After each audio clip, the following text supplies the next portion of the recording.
Perang Dunia I telah berakhir. Meriam berhenti. Bendera diturunkan. Jutaan prajurit pulang ke rumah sebagai pahlawan. Namun banyak keluarga menyadari satu hal mengerikan. Orang yang kembali itu bukan lagi manusia yang sama.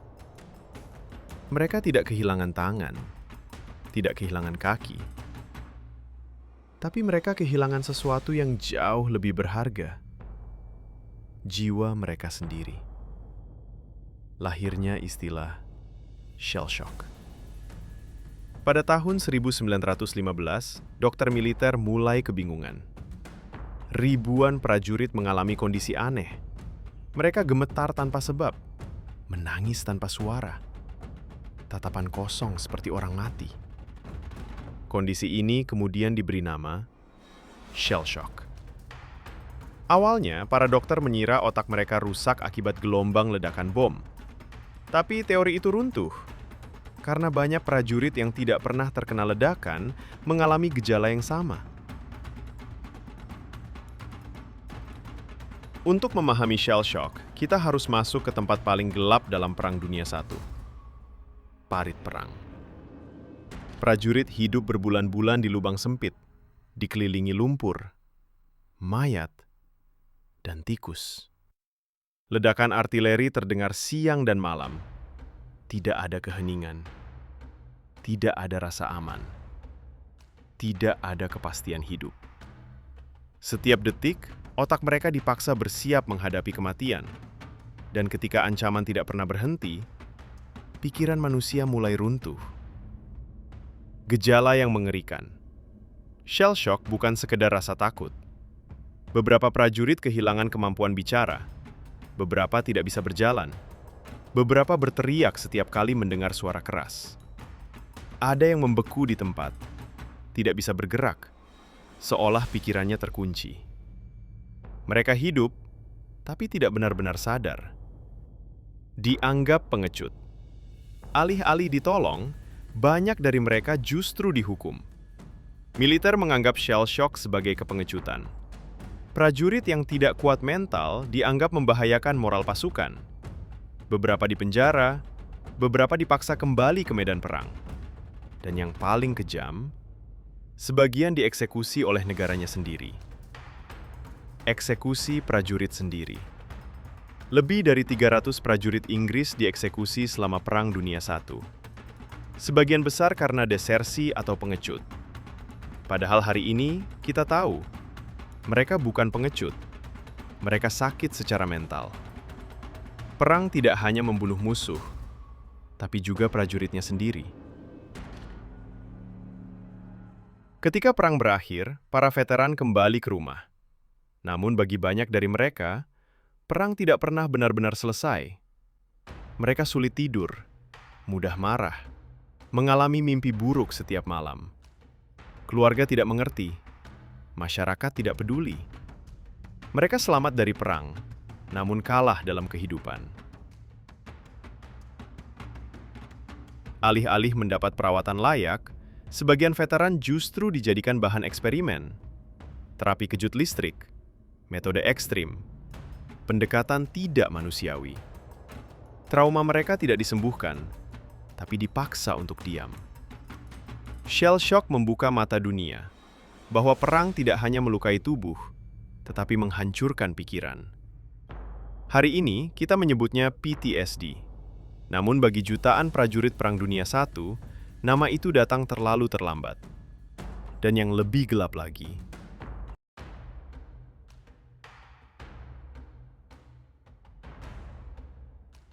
Perang Dunia I telah berakhir. Meriam berhenti. Bendera diturunkan. Jutaan prajurit pulang ke rumah sebagai pahlawan. Namun banyak keluarga menyadari satu hal mengerikan. Orang yang kembali itu bukan lagi manusia yang sama. Mereka tidak kehilangan tangan, tidak kehilangan kaki, tapi mereka kehilangan sesuatu yang jauh lebih berharga. Jiwa mereka sendiri. Lahirnya istilah shell shock. Pada tahun 1915, dokter militer mulai kebingungan. Ribuan prajurit mengalami kondisi aneh. Mereka gemetar tanpa sebab, menangis tanpa suara, tatapan kosong seperti orang mati. Kondisi ini kemudian diberi nama shell shock. Awalnya, para dokter mengira otak mereka rusak akibat gelombang ledakan bom. Tapi teori itu runtuh, karena banyak prajurit yang tidak pernah terkena ledakan mengalami gejala yang sama. Untuk memahami shell shock, kita harus masuk ke tempat paling gelap dalam Perang Dunia I. Parit perang. Prajurit hidup berbulan-bulan di lubang sempit, dikelilingi lumpur, mayat, dan tikus.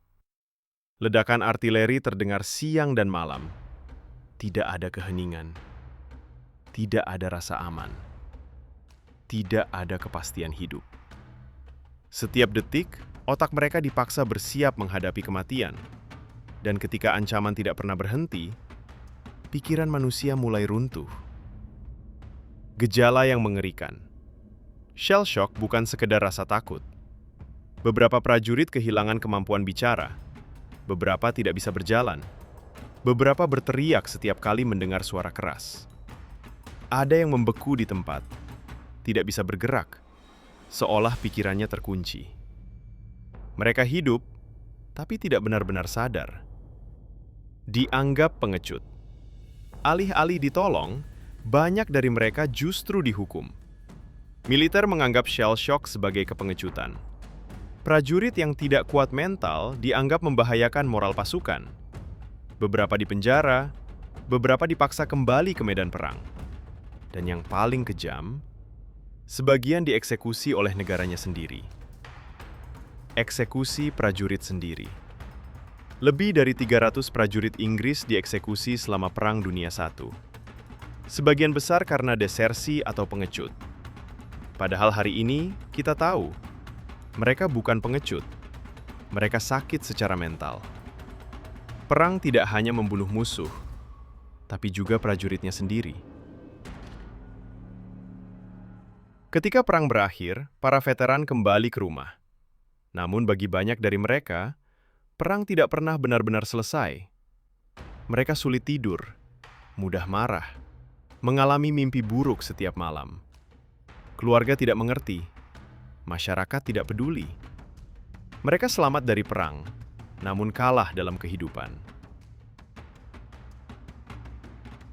Alih-alih mendapat perawatan layak, sebagian veteran justru dijadikan bahan eksperimen.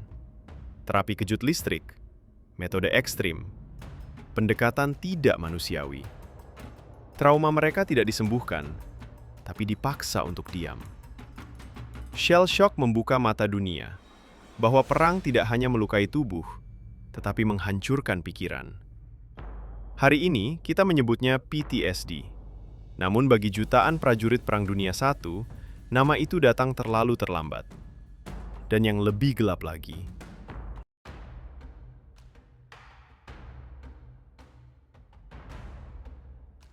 Perang Dunia I telah berakhir. Meriam berhenti. Bendera diturunkan. Jutaan prajurit pulang ke rumah sebagai pahlawan. Namun banyak keluarga menyadari satu hal mengerikan. Orang yang kembali itu bukan lagi manusia yang sama. Mereka tidak kehilangan tangan, tidak kehilangan kaki. Tapi mereka kehilangan sesuatu yang jauh lebih berharga. Jiwa mereka sendiri. Lahirnya istilah shell shock. Pada tahun 1915, dokter militer mulai kebingungan. Ribuan prajurit mengalami kondisi aneh. Mereka gemetar tanpa sebab, menangis tanpa suara, tatapan kosong seperti orang mati. Kondisi ini kemudian diberi nama shell shock. Awalnya, para dokter mengira otak mereka rusak akibat gelombang ledakan bom. Tapi teori itu runtuh, karena banyak prajurit yang tidak pernah terkena ledakan mengalami gejala yang sama. Untuk memahami shell shock, kita harus masuk ke tempat paling gelap dalam Perang Dunia I. Parit perang. Prajurit hidup berbulan-bulan di lubang sempit, dikelilingi lumpur, mayat, dan tikus. Ledakan artileri terdengar siang dan malam. Tidak ada keheningan. Tidak ada rasa aman. Tidak ada kepastian hidup. Setiap detik, otak mereka dipaksa bersiap menghadapi kematian. Dan ketika ancaman tidak pernah berhenti, pikiran manusia mulai runtuh. Gejala yang mengerikan. Shell shock bukan sekedar rasa takut. Beberapa prajurit kehilangan kemampuan bicara. Beberapa tidak bisa berjalan. Beberapa berteriak setiap kali mendengar suara keras. Ada yang membeku di tempat, tidak bisa bergerak, seolah pikirannya terkunci. Mereka hidup, tapi tidak benar-benar sadar. Dianggap pengecut. Alih-alih ditolong, banyak dari mereka justru dihukum. Militer menganggap shell shock sebagai kepengecutan. Prajurit yang tidak kuat mental dianggap membahayakan moral pasukan. Beberapa dipenjara, beberapa dipaksa kembali ke medan perang. Dan yang paling kejam, sebagian dieksekusi oleh negaranya sendiri. Eksekusi prajurit sendiri. Lebih dari 300 prajurit Inggris dieksekusi selama Perang Dunia I. Sebagian besar karena desersi atau pengecut. Padahal hari ini kita tahu, mereka bukan pengecut. Mereka sakit secara mental. Perang tidak hanya membunuh musuh, tapi juga prajuritnya sendiri. Ketika perang berakhir, para veteran kembali ke rumah. Namun bagi banyak dari mereka, perang tidak pernah benar-benar selesai. Mereka sulit tidur, mudah marah, mengalami mimpi buruk setiap malam. Keluarga tidak mengerti, masyarakat tidak peduli. Mereka selamat dari perang, namun kalah dalam kehidupan. Alih-alih mendapat perawatan layak, sebagian veteran justru dijadikan bahan eksperimen. Terapi kejut listrik, metode ekstrim, pendekatan tidak manusiawi. Trauma mereka tidak disembuhkan, tapi dipaksa untuk diam. Shell shock membuka mata dunia bahwa perang tidak hanya melukai tubuh, tetapi menghancurkan pikiran. Hari ini kita menyebutnya PTSD. Namun bagi jutaan prajurit Perang Dunia I, nama itu datang terlalu terlambat. Dan yang lebih gelap lagi,